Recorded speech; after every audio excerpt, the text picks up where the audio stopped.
Hello guys, welcome back to our channel that is Career Wave. My name is Nadir Pathak. और जैसा कि आप जानते हो कि जो पिछला वाला वीडियो था डॉक्यूमेंट वेरिफिकेशन का, वो देखने के बाद में आप लोगों के ज्यादातर कमेंट यही रहे कि जल्दी से जल्दी डीवी इसके वॉइस टेस्ट के लिए आप वीडियो लेके आइए।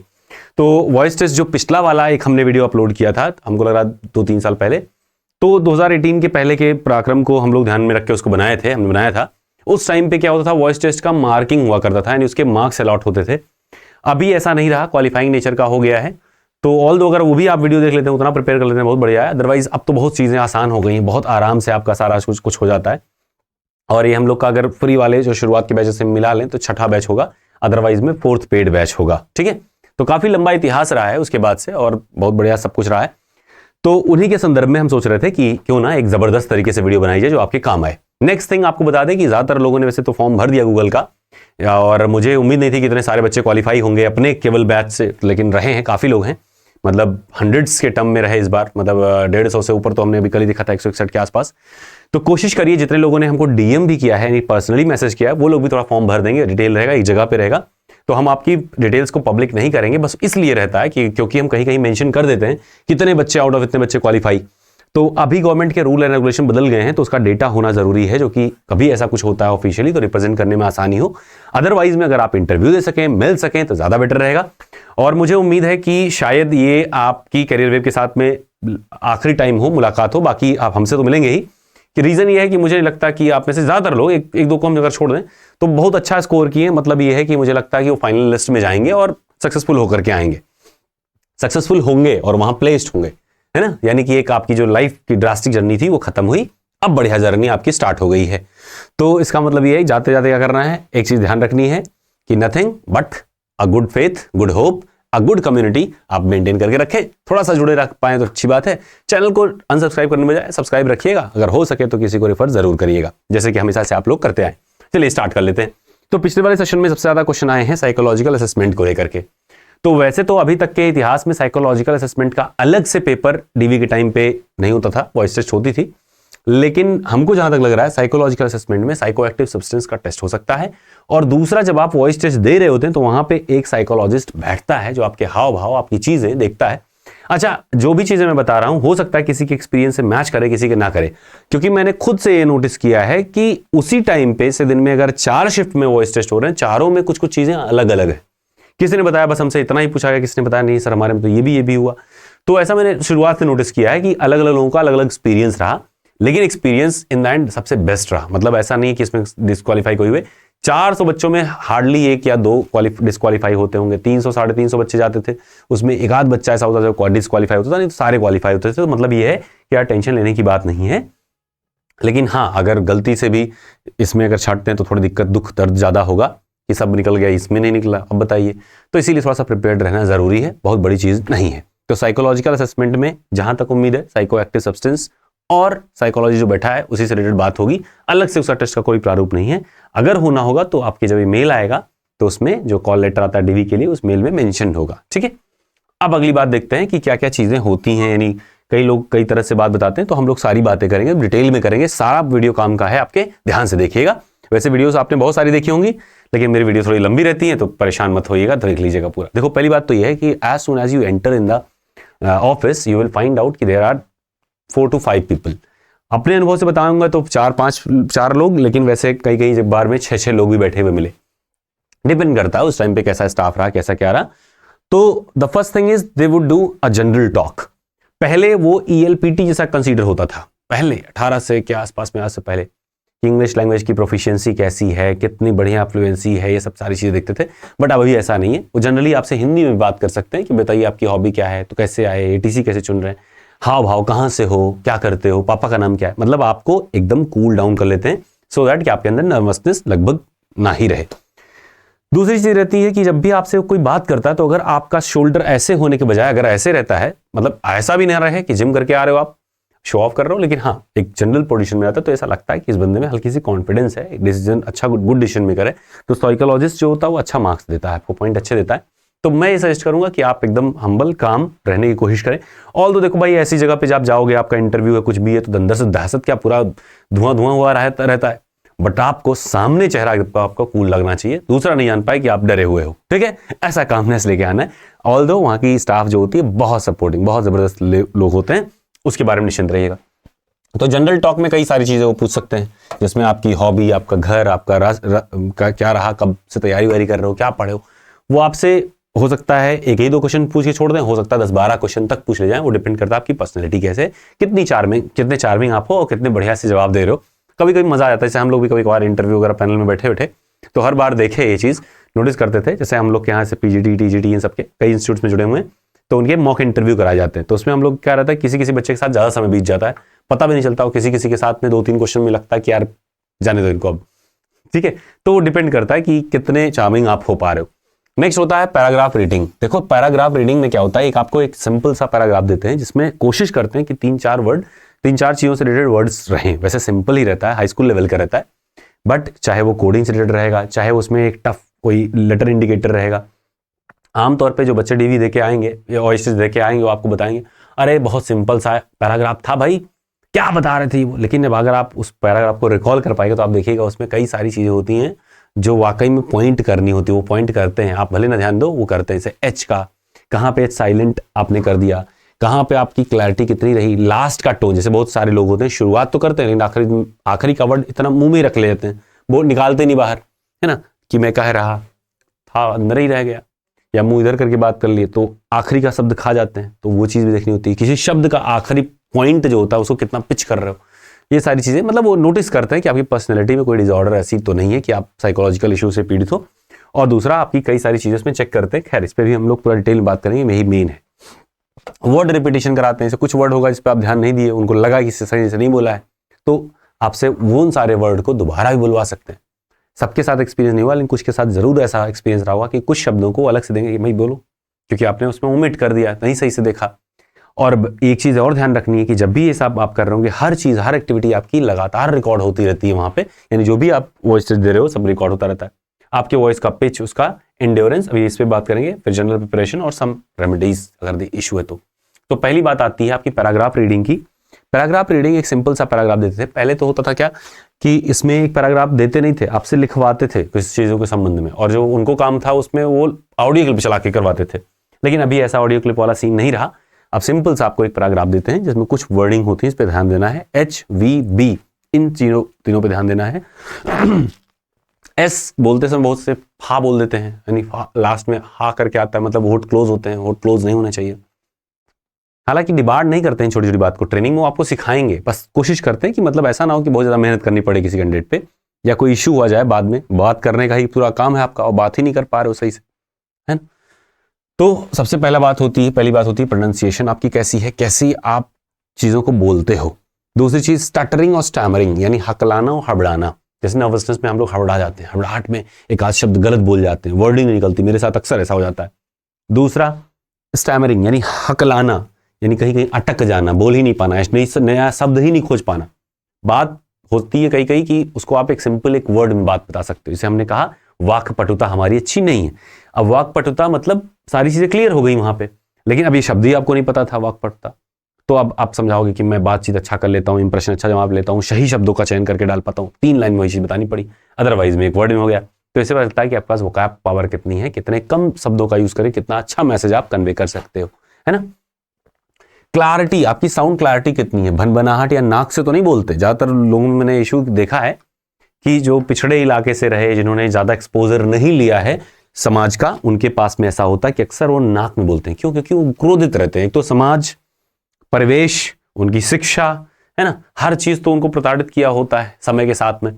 तो ऐसे में उनके अंदर एक स्वतः वैसा पर्सनैलिटी ही बन जाता है, गुस्से वाला, चिड़चिड़ापन वाला।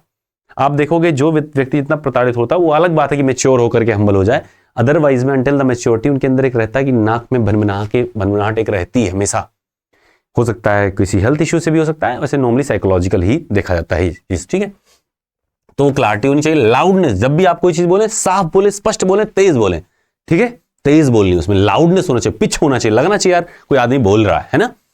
नेक्स्ट कॉन्फिडेंस लेवल, देखो आवाज से ही कॉन्फिडेंस। बहुत सारे लोगों को आप देखोगे कि उनको कुछ भी नहीं आता, दे डोंट नो एनीथिंग, लेकिन ये आपको पता है क्योंकि आपका क्लासमेट था, आपके साथ उसने पढ़ाई करी है, लेकिन वो जहां जाते हैं ना उनका इंप्रेशन आपसे बेटर बनता है, क्योंकि वो शब्दों को अच्छे से सुनते हैं और लाउड होकर के कॉन्फिडेंस दबाव बनाते हैं। शब्दों में दबाव होता है, एक प्रेशर होता है जो हावी हो जाता है, और आंखों में आंखें डाल के बात करते हैं। आंखों में तो घूर नहीं रहे होते, लेकिन आई कांटेक्ट बना के बात करते हैं। अगर हाथ भी पकड़ेंगे आपका तो एक ग्रिप होगा उसमें, आपको लगेगा।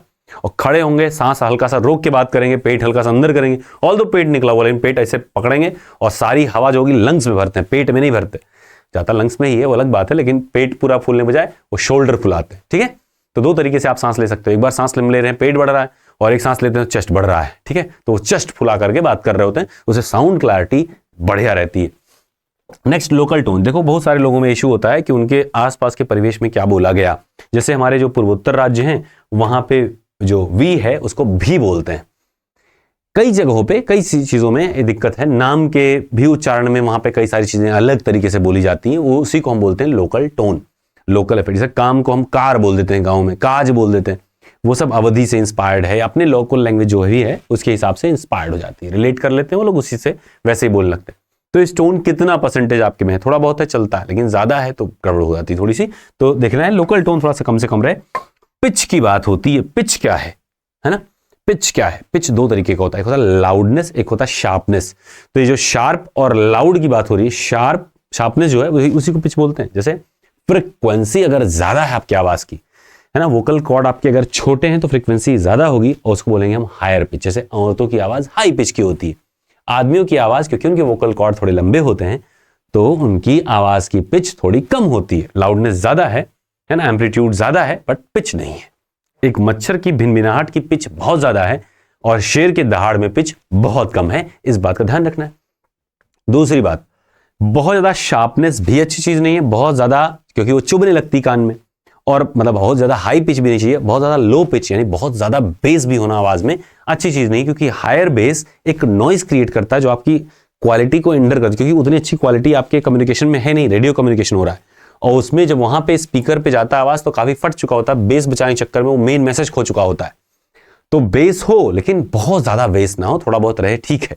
बेस इन द मीन की पिच आपकी थोड़ी रहनी चाहिए, बहुत ज्यादा नहीं होनी चाहिए कि नाक से ही बात कर रहे हैं, लेकिन हाँ एवरेज में रहे, बहुत ज्यादा नहीं। अगली बात आती है लिप्स मूवमेंट। जैसे हम लोग बात करते समय अपनी आवाज को, यानी मुंह आपका चलना चाहिए, है ना। कई बार ऐसा होता है कि आप मुंह देखकर समझ जाते हो कि बंदा बोला क्या, है ना। तो आपकी लिप्स मूवमेंट क्लियर होनी चाहिए, स्पष्ट होनी चाहिए, दिखनी चाहिए कि ये क्या बोल रहा है, सफाई से समझ में आनी चाहिए। ये कुल मिला जुला के आपके पॉइंट्स हैं जो आप जब पैराग्राफ रीडिंग कर रहे हो तो दिमाग में बैठा के देखें। क्वालिफाई हो जाना किसी एग्जाम में इस बात को साबित नहीं करता कि बहुत ज्यादा नॉलेज वाला है। आपने देखा होगा बहुत सारे लोग हैं किसी बड़े बड़े एग्जाम्स को क्वालिफाई कर जाते हैं, फिर पढ़ाना शुरू करते हैं, पर आप देखोगे उतना बेहतरीन और शुरुआत में नहीं पढ़ा पा रहे होते, नहीं बता पा रहे होते, क्योंकि पढ़ानी अलग चीज है और क्वालिफाई करना अलग। Coach is different thing, player is the different person, है ना, दोनों में अलग होता है। कई बार आपको चीजें पता होती लेकिन आप किसी को बता नहीं पाते हो। आपने क्लास के उसका बहुत बढ़िया स्टूडेंट हो, टॉपर हो, लेकिन जब पढ़ाने की बात आती है आप नहीं कन्वे कर पाते मैसेज, है ना, नहीं बता पाते। दोनों अलग अलग चीजें। तो कोई बच्चा क्वालिफाई होकर के आ रहा है, वो बता रहा नहीं भाई मेरे साथ ऐसा हुआ, वो ज्यादातर चीज ऐसी होती है वो नोटिस नहीं करते, उतना ज्यादा क्लियर नहीं रहते, प्रेशर रहता है, दबाव रहता है। आप भी जाओगे आपको भी लगेगा, बहुत सारी चीजों को बहुत माइन्यूटली और केयरफुली देखते हैं। जब आप जाओगे आप एक बार इन्वायरमेंट देखना, इन्वायरमेंट भी उसी हिसाब से सेट किया रहता है वहां पे, लोगों का बैठना, उनका स्टाइल, वो किस तरीके से आपसे मैसेज कन्वे कर, वो आप नहीं देखोगे। अगर हाँ आपको अलग से बैठा लिया, किसी और का इंटरव्यू हो रहा है, आपको बैठा दिया जाए कहीं साइड में, तब आप ऑब्जर्व करोगे, तब आपको चीजें समझ में आएंगी, अरे यार ये देखो ये होता है, ये होता है, ऐसे करके। तो इसीलिए शुरुआत में आप नहीं समझ पाते हो चीजों को, लेकिन हाँ अगर आपका अच्छा बेस है, बहुत सारे बच्चे हैं, थोड़ा आइडिया आपको लगेगा कि अच्छा इस टाइप का सीन था, इस तरीके से चीजें कम्युनिकेट करी गई, ठीक है। तो क्वालिफाइड बच्चे को सुनने से अच्छा है कि आप एक्सपीरियंस बंदे से सुन लें तो ज्यादा बेटर होगा। मैं अपनी वाहवाही नहीं कर रहा हूं इसमें कि मेरा ही सुनो, लेकिन मैंने हाल फिलहाल में कुछ वीडियोस देखे, ठीक है, वॉइस टेस्ट के ऊपर। तो हम वैसे भी देखोगे, आप कुछ भी हम पढ़ा रहे हो, कोई भी चीज आपको बता रहे हो, बिना रिसर्च के नहीं आते, चाहे हमें पता भी क्यों ना हो, जब तक सॉलिड ना हो, क्योंकि हमारी बताने से हो सकता है बाकी बंदे किसी, हम क्लियर भी बाद में करें, हो सकता है सारे लोग ना आए क्लैरिटी वाले टाइम में, तो कुछ लोगों को तो गलत इन्फॉर्मेशन चली गई, वो चीज़ गड़बड़ है। तो हम कोशिश यही करते हैं एक बार जरूर देख लें, रिसर्च कर लें। तो हमने बाकी लोगों के भी वीडियोस देखे, तो हमें बहुत सारी चीज़ें उसमें एरर लगी जो कि ऐसी चीज़ें नहीं हैं, तो हमने सोचा क्यों ना एक उसको क्लियर कर लिया जाए, है ना। तो ये हो गई बात। अब बताइए वॉइस पिच एंड एंड्योरेंस, अगला स्टेप क्या हो रहा था आजकल कि वॉइस का पिच आपका कैसा है, यानी कितना तेज बोल रहे हो, और एंड्योरेंस मतलब कितना लंबे समय तक बोल रहे हो और कितने तेज बोल रहे हो। फॉर एग्जाम्पल तेज, शार्पनेस और कितना लेंथ तक। जैसे फॉर एग्जांपल आपसे बोले आ करना है, अब आ करने कई तरीके हैं। एक होता है इतना सोचा ऐसे करके, एक होता है बहुत तेज बोला और तब भी 12 सेकंड क्रॉस किया। आप देखोगे कई बच्चे ऐसे होते हैं 12 सेकंड भी बोले लेकिन उनको क्वालिफाई कर लिया गया। कुछ बच्चे 15 सेकंड तक खींचे लेकिन बाद में डिबार्ड हो गए। मतलब बहुत rare of the rarest case ऐसा रहा है। हम एक स्टूडेंट को ऐसा जानते हैं इसलिए हम आपको बता पा रहे हैं। तो ऐसा क्यों हुआ? रीजन ये रहता कि जो लंबा खींचा और डिबार्ड हो गया, रीजन ये था कि उसने लो पिच में बात शुरू करी और जल्दी ही टाइम आउट हो गया, है ना 15। उसके लिए वो 18 सेकंड होना चाहिए था। अगर हाई पिच में है तो 12 सेकंड ठीक है, चल जाता है। ऑल दिस पे ज़्यादा बहुत परेशान मत होइएगा। कुल मिला के ये है कि 15 प्लस हो जाए सेकंड में तो अच्छा है, बाकी 12 प्लस सेकंड 13 सेकंड तो रहे ही अभी शुरुआत में, बाकी प्रैक्टिस करके बढ़ा लीजिएगा तो ज़्यादा बेटर रहेगा। आवाज़ अच्छी हो, लंबी हो और सांस रुक पाए, यानी कि अगर आपको 10 स्टेटमेंट बोलना पड़े, 10 स्टेटमेंट में आपको सांस दोबारा ना लेना पड़े, आप 10 स्टेटमेंट कन्वे करें, फिर आखिरी में एक बार में ही सांस ले लिए। जब वो सुन रहे हो तो आप उस समय सांस ले रहे हो, जब बोल रहे हो तो लगातार आप मैसेज बोलो, यानी कि बोलते समय आप सांस लेने के रुक रहे हैं बीच बीच में। ऐसा चीज नहीं होना चाहिए, ठीक है। तो ये चीज हो गई। अब बात आती है कि सम होम रेमेडीज। अच्छा, इसके पहले हम आपको बता दें कि पहले कैसा होता था, क्योंकि इस बार कुछ चीजें बदलने की उम्मीद है तो हम वेट कर रहे थे, लेकिन हाँ दबाव ज्यादा था, मैसेज ज्यादा आया वॉइस पे, तो हमने कहा क्यों ना बना दे। तो कुछ चीजें बदलनी है। तो देखो पहले क्या होता था, इंटरव्यू होता था तो इसका नंबर मिलता था, तो पहले की चीजें अलग थी। फिर हाल फिलहाल 4 रिक्रूटमेंट ऐसे हुए जिनमें चीजें थोड़ी अटपटी सी लगी, अलग अलग टाइम पे कुछ ना कुछ अंतर दिखा है। तो कोई बच्चा गया हो वॉइस टेस्ट में और कह रहा हो यही होता है, एक गलत बात है, क्योंकि उसके टाइम पे वही हुआ, अगली बार में हो सकता है थोड़ा बदल जाए। तो हर बार में कुछ ना कुछ अंतर दिखा है ना, हर बार में कुछ ना कुछ अंतर दिखा है। तो पहले क्या होता है कि एक इंटरव्यू लेते थे, उसके बाद में ऑडियो क्लिप एक सुनाते थे और उस ऑडियो क्लिप से थोड़ा सा आइडिया लगाते थे कि भाई देखो तुमको समझ में आ रहा कि नहीं, यानी साउंड परसेप्शन चेक करते थे।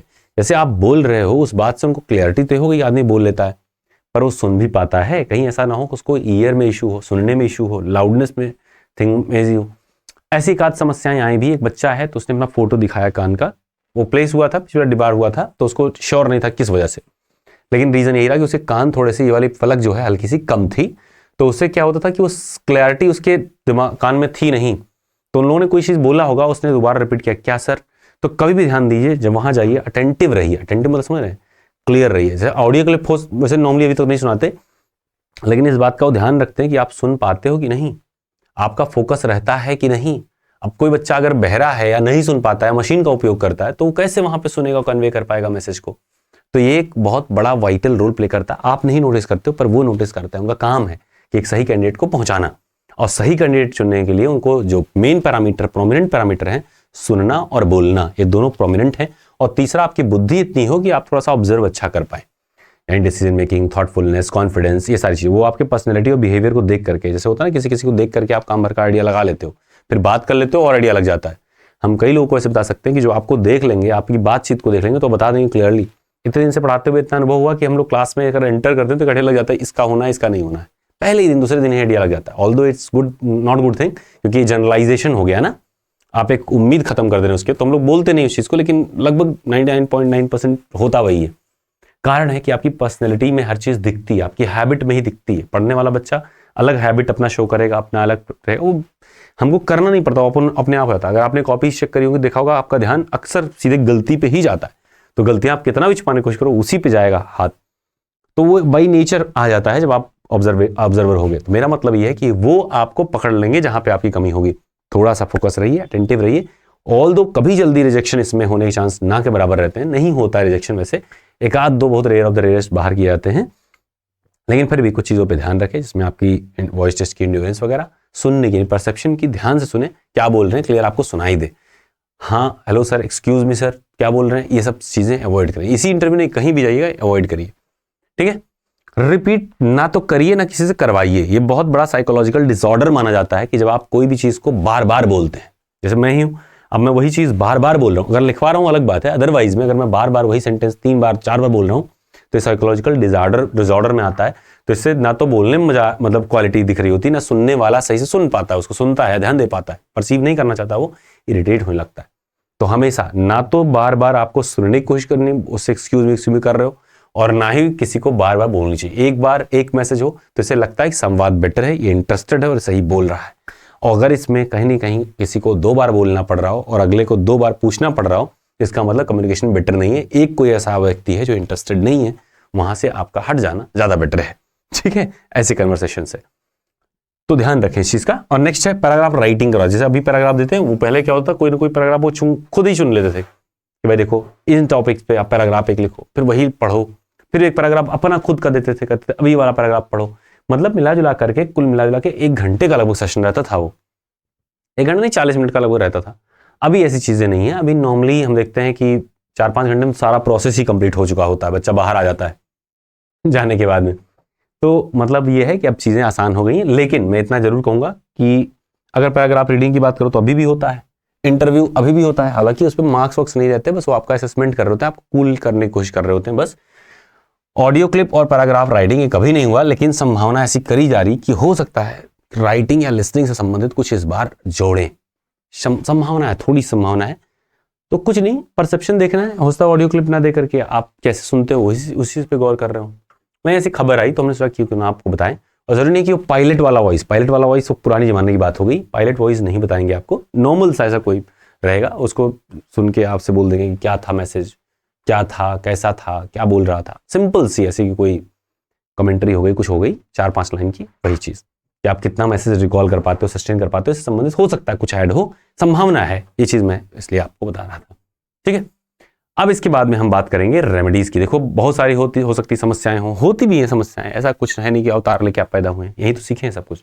तो कुछ चीजें और भी सीखनी चाहिए। जैसे फॉर एग्जांपल कुछ एक्सरसाइजेज है, जैसे जब आप रनिंग करते हैं, चाहे ट्रेडमिल पे करें चाहे सड़क पे करें, रनिंग से आपका स्टैमिना बढ़ता है, आपकी लंग्स कैपेसिटी बढ़ती है, सांस लेने का रिदम बदल जाता है।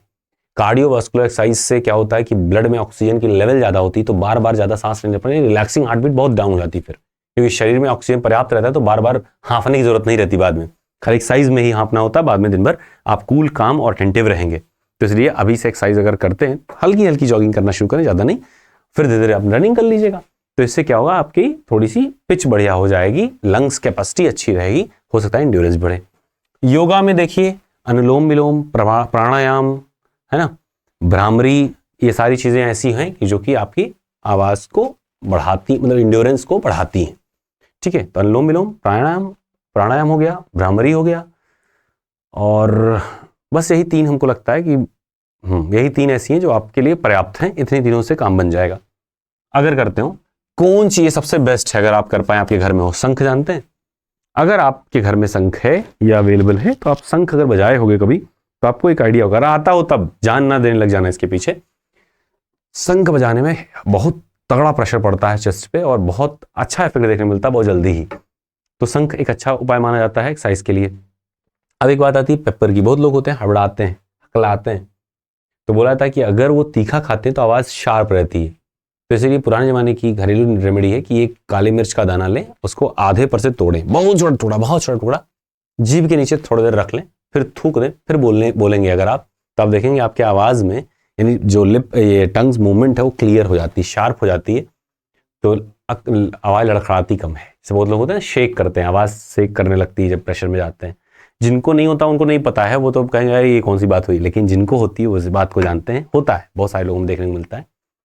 तोतलापन भी थोड़ा सा हटाना होता है, मतलब उसको भी कंसीडर नहीं किया था। तो तोतलेपन से अगर आप ग्रसित हैं तो मान के चलिएगा कि रहने दीजिएगा, आगे जाना, मतलब 99% चांस है कि हटा ही देते हैं।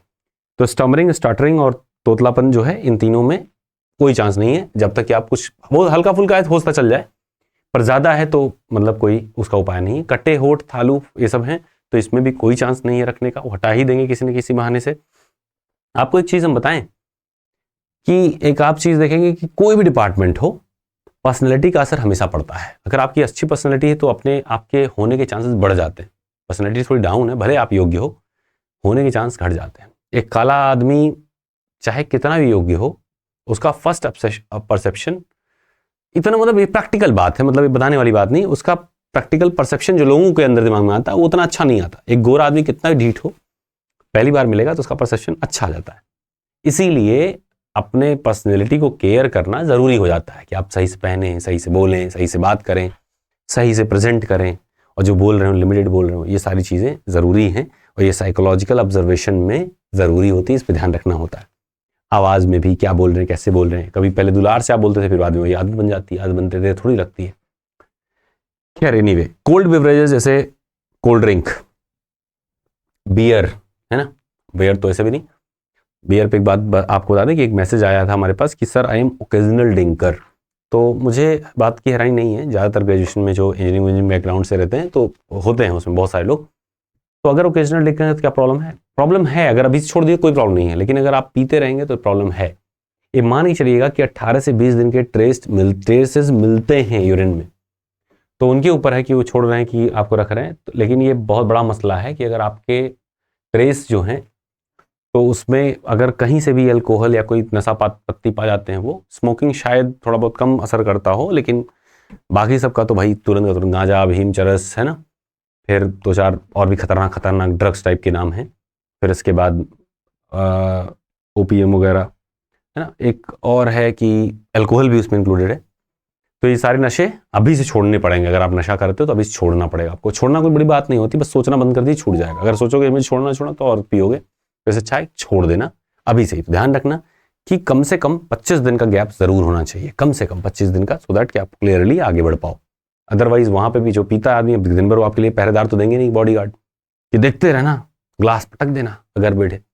सीधी सी बात है, आप चोरी चुप्पे करोगे, उनको अगर जरा सा भी संशय होता तुरंत बाहर करते हैं। रीजन, उनको पता है कि कितना बड़ा स्ट्रेसफुल काम इसको देने जा रहे हैं। अगर ये शाम में बैठ गया, पी के चला आया, यहाँ ध्यान नहीं दे पाया, कुछ भी हल्की सी भी कंडीशन ऐसी रही कि पहुंच गया और कहा भाई तू उड़ा रहा है, रुक मैं आ रहा हूँ उड़ाने प्लेन, है ना, तो ऐसी कन्वर्सेशन हो जाए तो गड़बड़ हो जाएगा, चीज़ें गड़बड़ा जाएंगी, सब कुछ गड़बड़ हो जाएगा। इसीलिए alcoholism is not permitted, not in a single drop, ठीक है। तो ये सबको आपको पता है, पहले से आप लोग जानते हो इस चीज़ को, सीरियसनेस जो आपकी समझिएगा, अभी से छोड़ दीजिएगा। एनीवे, अगला आता है कि काढ़ा और गलाला। जैसे अभी से आपको ध्यान रखना है कि कोई भी कारण हो, अगर आपका आवाज़ सही नहीं है तो बाहर किए जाते हैं, कर ही देते हैं। तो कोशिश ये करना है कि फ्लू ना हो, सर्दी जुकाम से बचिए, हेल्दी डाइट रहे आपकी रहे अभी से। ऐसा ना हो उस समय फ्लू हो गया तो बहुत कम चांस रहता है फिर आगे आपको बढ़ने दें, कहेंगे रहने दीजिए, क्यों रिस्क लेंगे, वो आपका रिस्क थोड़ी लेंगे आपके लिए। तो ऐसे में ध्यान रखिएगा, फ्लू अवॉइड करिए। काढ़ा और गलाला, काढ़ा जानते होंगे आप लोग, है ना, काली चाय, वो ले सकते हैं, थोड़ा थोड़ा करके कभी कभी लीजिए, आग नहीं पूरा करके पीना है, लेकिन हाँ ये है कि हल्के मात्रा में आप ले सकते हो। दूसरा, गर्म या गुनगुना पानी पीने की कोशिश करिए, ठंडी चीज़ एकदम नहीं। नॉर्मल पानी पीने से बचिए, हल्का सा उबाल के पानी पीजिए कुछ दिन, तो उससे क्या होता है, आवाज़ यहाँ टॉन्सिल वगैरह सॉफ्ट हो जाता है, तो आवाज़ में रिदम बनती है, लड़खड़ाहट कम होती है, पेट अच्छा साफ होगा तो छाले वाले नहीं पड़ेंगे मुंह में, जीभ पतली रहेगी, सुरीली आवाज़ आएगी, ठीक है। तो ये कुल मिला के नॉर्मल से कॉमन चीज़ें थी, स्टेप्स थी, जिनको आप करके चीज़ें सही कर सकते हो। कोई जरूरी नहीं सब कुछ करिए, लेकिन हाँ कुछ चीज़ें आप इसमें ज़रूर कर सकते हैं। इसमें एक है जॉगिंग करिए।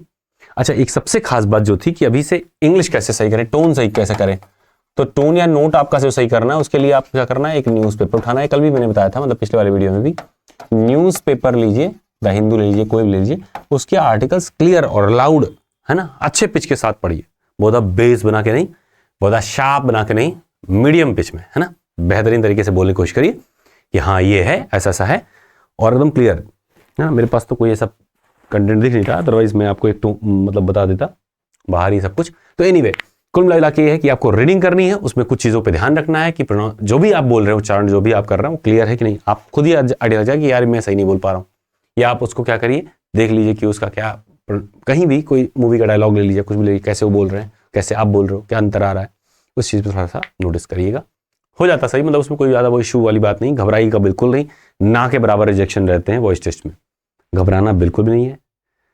सारी चीज़ें अगर नहीं भी करोगे तब भी शायद कोई दिक्कत नहीं आए, लेकिन हाँ अगर कर लो, अपने तरफ से काहे रिस्क लेना, है ना। आपने संघर्ष झेला है, हम तो देखे हैं कि किस किस चीज़ों से आप गुजरे हैं। तो मेरा यही रहेगा सुझाव कि रिस्क क्यों लेना, अगर आपको क्लियर है कि होना ही है तो छोटी छोटी चीज़ें करने में क्या जा रहा है। दूसरा, आज हमारे पास में कुछ बच्चों के मैसेज आए, पुराने बच्चे हैं, कुछ स्कॉलरशिप पे भी अपने पास पढ़ रहे थे, तो उनके साथ में कुछ अच्छी अच्छी घटनाएं हुई, तो मतलब बढ़िया लगा सुन करके। और 2-3 लोग क्वालिफाई भी हुए, जिनका मतलब मुझे उम्मीद नहीं थी कि उसका हुआ होगा, थोड़ा सा ऐसा लग रहा था, अब जो भी हो परसेप्शन बन गया था ऐसा कि नहीं होगा शायद, और उम्मीद नहीं थी, पर पता चला आज फ़ोन किए तो कि सर हो गया। और मुझे डर लग रहा था फ़ोन करूँ अभी, पता नहीं हुआ होगा, हार्ट हो जाएगा फिर से बेचारा। कहते नहीं बनता ना कि अगर हुआ है तो आप जश्न मना लोगे, लेकिन अगर नहीं हुआ है तो आपको समझना होगा इस चीज़ को कि आपको नहीं बताना है। इसको पूछो नहीं, होता वही बताया, अगर होगा तो खुद ही फ़ोन करके बताएगा ये उम्मीद थी, लेकिन फ़ोन नहीं आया था, तो आज ऐसे ही हेलो हाय करने के चक्कर में फ़ोन किया और पता लगा हो गया है। सो आई वॉज सो हैप्पी। तो जहाँ उम्मीद नहीं होती वहाँ पे भी अगर हो जाता है सिलेक्शन तो बहुत सही लगता है। हाँ, लेकिन यह है कि अब उसने कितना मेहनत किया है आप सोच ही सकते हो कि अगर नहीं लग रहा था होना तो इसका मतलब उसने कितना मेहनत करी होगी इन बीते दिनों में। कोशिश करिएगा। अपना रिकॉर्ड ब्रेकिंग सब कुछ रहा है, हर बार की तरह जब ज़बरदस्त रहा हर चीज़। तो सलाह यही रहेगी कि अगर आप कैरियर वेव से थे तो एटलीस्ट हमें बता दीजिएगा। और मुझ में कितना भी कहूँ, कुछ लोग नहीं बताते हैं, भरोसा नहीं करते हैं, लेकिन भरोसा करना तो सीखना ही पड़ेगा एक ना एक टाइम पे, है ना। तो ज़िंदगी आपकी बदलने वाली है, तो इतना भरोसा करिए कि हम आपके कोई भी आइडेंटिटी कभी भी, आपने कभी देखा है हमको करते हुए? कभी नहीं किया है। जब भी जितने भी कैंडिडेट्स के बाहर आए हैं डेटा, वो वही कैंडिडेट बताए हैं कि हाँ सर डाल दीजिए। अगर आप नहीं परमिट करते, I will not publish it. आप अगर चाहोगे हमसे मिलना, ठीक है। पहले तो सारे बच्चे कहते हैं सर मैं उस वाले लड़के की तरह नहीं हूं जो पिछला वाला था, आप बता रहे थे। मैं बता रहा हूं सर, पहला CBT 1 क्लियर होगा, आप उनको अपने सामने पाएंगे अगले दिन। बट मुझे पता होता प्रैक्टिकलिटी ना, क्योंकि जब CBT 1 क्लियर हुआ तो आपके ऊपर लोड आ गया कि देखो अभी उछलना नहीं है, क्योंकि अभी एक स्टेप बाकी है। तो एक लोड आ गया, इसलिए आप नहीं आओगे मिलने। दूसरा कि अभी आपको ढेर सारे डॉक्यूमेंट्स क्लियर करने हैं, वॉइस टेस्ट के लिए प्रैक्टिस करनी है, तो एक अलग माहौल बन जाता है, उसको भी ध्यान देना है। लेकिन हाँ, मिठाई जरूर भिजवा दीजिएगा जरूर। और तीसरी बात ये रहती है कि चीज़ें बदलती हैं, नो डाउट। कोई भी कहे कि मैं नहीं बदलता, पर्सनैलिटी है, जिम्मेदारियां हैं, बदलेंगी। आप मत बदलने की कोशिश करिएगा, लेकिन चीज़ें बदलेंगी, तो उसके साथ में हम्बलनेस बनाए रखिएगा। तो हाँ, लेकिन इतना जाते जाते हमको नहीं लगता कि आपको कभी नुकसान होगा। अगर आप चाहेंगे कि हाँ सर थोड़ा सा डेटा डाल दीजिएगा, तो हम डाल देंगे, तो उसका अच्छा असर पड़ेगा आपको भी, और मुझे लगता है आपको भी खुशी होगी, है ना, अगर बाद में क्वालिफाई होने के बाद में अगर पब्लिश करते हैं। ठीक है, तो इतना ही बात थी। और जाते जाते क्या करिएगा, कैरियर वेव को हमेशा दिलो जहान में बैठाए रहिएगा अपने, ठीक है। क्योंकि कुछ भी हो, कहीं से भी आप पढ़े हो, थोड़ा सा एक सम्मान भाव बनाए रखेंगे तो हमारा भी जैसे सम्मान भाव बना रहेगा, और तो नहीं, हमारा तो हमेशा बना रहेगा। ठीक है, हमेशा हम लोग का एक अच्छा पॉजिटिव एटीट्यूड रहेगा, और बढ़िया है। कई सारे लोग ऐसे जुड़ते जाएंगे टीम में, और हम लोग तरक्की पे तरक्की करते जाएंगे। हम लोग क्या, हम तो जहाँ वहीं रहेंगे, आप लोग करते जाएंगे। कितने लोग का सही होगा। आज हमने कुछ लोगों के मैसेज भी देखे, तो उसमें बहुत सारे ऐसे लोग हैं कि नहीं कर पाए सही। नो डाउट कि हर तरह की समस्याएं हैं सबके जीवन में, कई समस्याओं को समझ में आता है, उसमें कोई हेल्प भी नहीं कर सकता।